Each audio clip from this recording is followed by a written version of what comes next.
নমস্কার। পদার্থবিজ্ঞানের কিছু বিষয় আছে যা শুনতে একদম সহজ মনে হয়, কিন্তু একটু গভীরে গেলেই মাথা ঘুলিয়ে যায়। আজ আমরা ঠিক সেরকমই একটা বিষয় নিয়ে কথা বলবো, আর সেটা হলো সুষম বেগ বা ইউনিফর্ম ভেলোসিটি।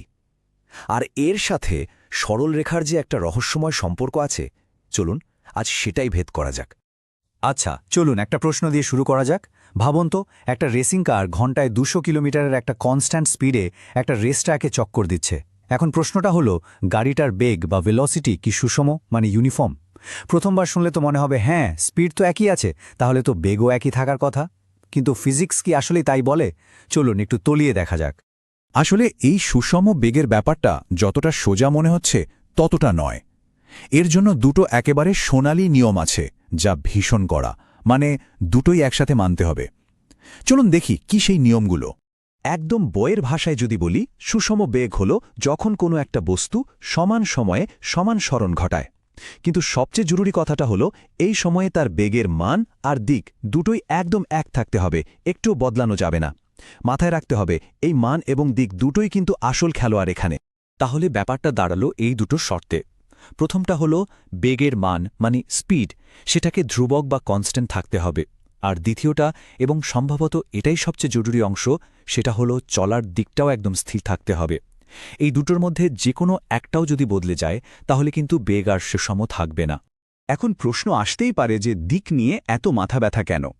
কারণটা খুব সহজ, কিন্তু খুব গুরুত্বপূর্ণ। কারণ বেগ হলো একটা ভেক্টর রাশি, আর এই ভেক্টর হওয়ার কারণেই পুরো খেলাটাই ঘুরে যায়। এখানে দ্রুতি বা স্পিড আর বেগ বা ভেলোসিটির মধ্যে আসল পার্থক্যটা পরিষ্কার হয়ে যায়। দেখুন, স্পিড হলো একটা স্কেলার রাশি, এর শুধু মান আছে, মানে কত জোরে যাচ্ছে, যেমন ঘন্টায় 200 কিলোমিটার। কিন্তু বেগ হলো একটা ভেক্টর রাশি, এর মান আর দিক দুটোই আছে, মানে কত জোরে এবং কোন দিকে যাচ্ছে, যেমন ঘন্টায় 200 কিলোমিটার বেগে উত্তর দিকে। আর এটাই হলো শেষ কথা। যেহেতু বেগের একটা অংশই হলো তার দিক, তাই কোনো বস্তু চলার দিক যদি এক চুলো বদলে যায়, তার বেগও বদলে যাবে। সোজা কথা। গাড়ি স্পিডোমিটারের কাঁটা একই জায়গায় থাকলেও বেগ কিন্তু পাল্টে গিয়েছে। এটা ফিজিক্সের একটা অকাট্য নিয়ম। বেশ, তাহলে এই ভেক্টরের আইডিয়াটা একটা বাস্তব উদাহরণ দিয়ে দেখা যাক। ধরুন কোনো গাড়ি একটা বাঁকা পথে চলছে, তখন কি হয়? কেন একটা বাঁক নিলেই সুষম বেগের নিয়মটা ভেঙে যায়? খুব সহজ ব্যাপার। যখনই কোনো কিছু বাঁকা পথে চলে, তার চলার দিকটা প্রতিটা মুহূর্তে বদলাতে থাকে। ভাবুন তো, গাড়ি যখন মোড় নেয়, স্টিয়ারিংটা তো ঘোরানোই থাকে, তাই না? তার মানে গাড়ির মুখটাও ক্রমাগত ঘুরছে। সোজা কথায়, প্রতি মুহূর্তে দিক পরিবর্তন হচ্ছে।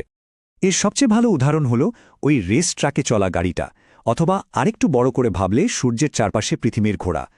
পৃথিবী কিন্তু প্রায় একটা কনস্ট্যান্ট স্পিডে ঘুরছে, কিন্তু যেহেতু পথটা বৃত্তাকার, তাই তার দিক প্রতি মুহূর্তে পাল্টাচ্ছে।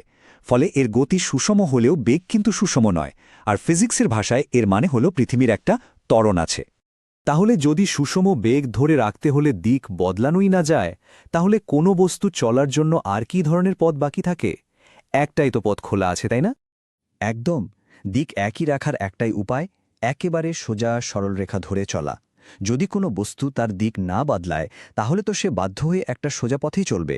আর এটাই হলো আমাদের আজকের আলোচনার একেবারে কেন্দ্রবিন্দু।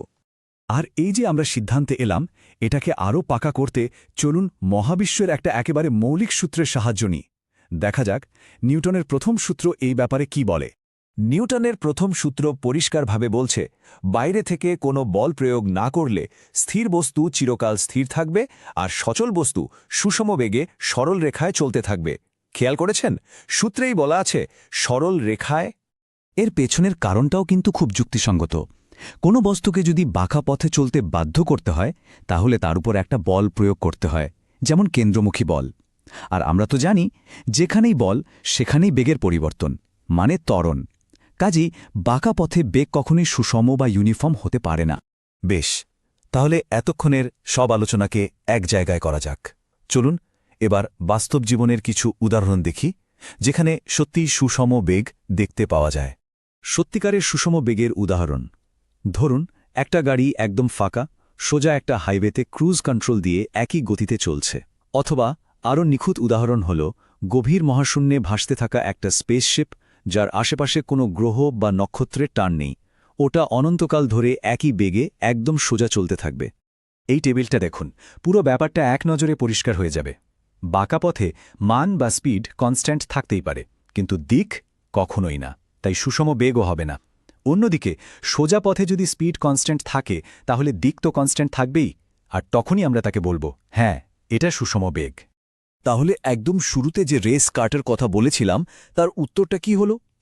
উত্তরটা হলো গাড়িটার দ্রুতি বা স্পিড হয়তো ধ্রুবক, কিন্তু যেহেতু ওটা একটা বাঁকা ট্র্যাকে ঘুরছে, তার দিকটা প্রতি মুহূর্তে পাল্টাচ্ছে, আর তাই তার বেগও ক্রমাগত পরিবর্তিত হচ্ছে। এটা মোটেও সুষম বেগের উদাহরণ নয়। শেষ করার আগে একটা প্রশ্ন রেখে যাই। আচ্ছা, গভীর মহাশূন্যের শূন্যতার মধ্যে, যেখানে কোনো বল কাজ করছে না, একটা মহাকাশযান কেন একদম নিখুঁত সরল রেখায় চলে?